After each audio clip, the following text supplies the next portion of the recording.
वेद बातमीचा, लढा सत्याचा, निर्भीड पत्रकारितेचा, राजकारणातील महत्त्वाच्या बातम्यांच्या अपडेटसाठी आजच आपल्या यूट्यूब चॅनेलला क्लिक करा आणि रोज अपडेट मिळवण्यासाठी चॅनेल सबस्क्राईब करा. नमस्कार, आपण पाहत आहात वेद बातमीचा. गरजू विद्यार्थ्यांना शालेय साहित्याचे वाटप. श्रीरामपूरमध्ये गरजू विद्यार्थ्यांसाठी विश्वभूषण डॉक्टर बाबासाहेब आंबेडकर बहुउद्देशीय सेवाभावी संस्थेच्या वतीनं स्तुत्य उपक्रम राबवण्यात आला. संस्थेच्या 19व्या वर्धापन दिनानिमित्त आणि स्वातंत्र्य दिनाच्या पार्श्वभूमीवर लायन्स क्लब ऑफ श्रीरामपूरच्या सहकार्यानं गरजू विद्यार्थ्यांना शालेय साहित्याचे वाटप करण्यात आले. शासकीय विश्रामगृहात हा कार्यक्रम झाला. लायन्स क्लबच्या वतीनं कोरोना काळात पालक गमावलेल्या विद्यार्थ्यांना दप्तर, कंपास पेटी, वह्या यासह सुमारे 6 महिने पुरेल एवढे शैक्षणिक साहित्य देण्यात आले. पोलीस निरीक्षक विशाल खैरे यांनी संस्थेच्या सामाजिक कार्याचे कौतुक करत विद्यार्थ्यांनी या मदतीचा योग्य उपयोग करून मन लावून अभ्यास करावा आणि भविष्यात मोठे अधिकारी होऊन समाजाची सेवा करावी असे आवाहन केले. लायन्स क्लबचे अध्यक्ष सरमित सिंग चुग यांनी संस्थेकडून गेल्या 7 वर्षांपासून गरजू विद्यार्थ्यांसाठी हा उपक्रम सातत्याने राबविला जात असल्याचं सांगितले.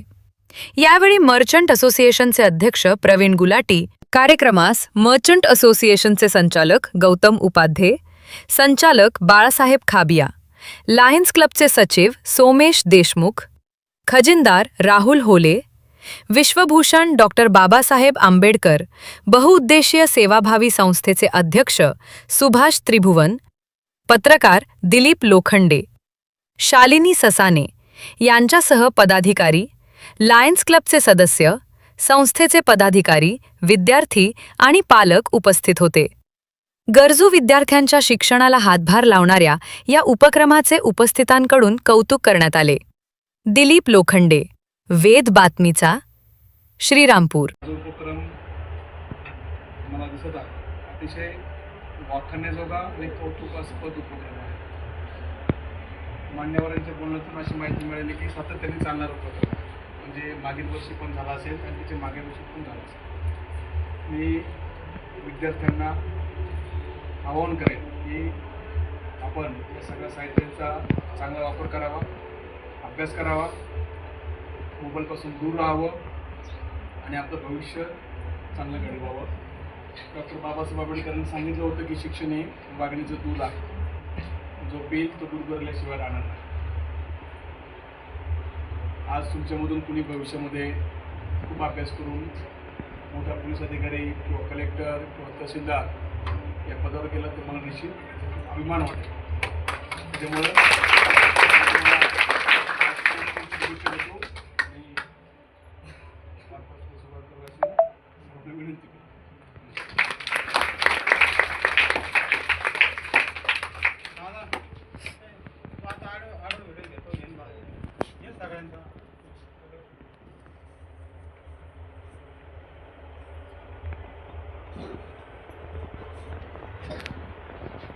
या ठिकाणी सगळ्यांना सांगितलं पाहिजे का लोकांकर भरपूर आहे, परंतु देण्याची दानत ही क्वचितच लोकांमध्ये असते.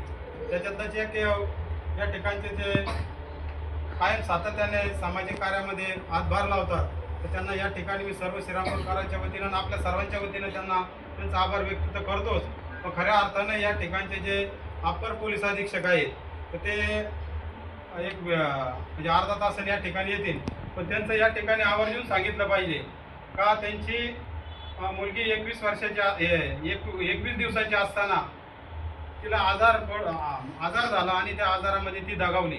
परंतु वागचौरे साहेब कुठल्याही म्हणजे ते दुःख सावरण्यासाठी त्यांनी एक दत्तक मुलगी घेतली आणि त्या मुलीचं नाव, जी मुलगी एक्सपायर झाली तिचं नाव अवनी होतं, या मुलीचं देखील नाव अवनी ठेवून तिच्या नावावर अर्धी प्रॉपर्टी केली.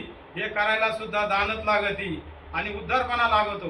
मग असं या ठिकाणी मी त्या वागचौरे साहेबांचा आपल्या सगळ्यांच्या वतीने या ठिकाणी मी त्यांना धन्यवाद देतो आणि त्यांना या ठिकाणी त्यांना आणि त्यांच्या कुटुंबियाला उदंड निरोगी आयुष्य लाभो अशी या ठिकाणी मी सर्वांच्या वतीने त्यांना शुभेच्छा देऊन या ठिकाणी सांगतो. लायन्स क्लब की साहेब बघितलं सातत्याने ते सामाजिक कार्यक्रमामध्ये अग्रेसर असते. इथं जी मंडळी बसलेली आहेत ही सातत्याने सामाजिक कामामध्ये अग्रेसर असते. या ठिकाणी उपस्थित असलेले पत्रकार दिलीपरावजी लोखंडे हे बी उपस्थित आहे. आणि आमचं बी साहेब आम्ही म्हणजे संपूर्ण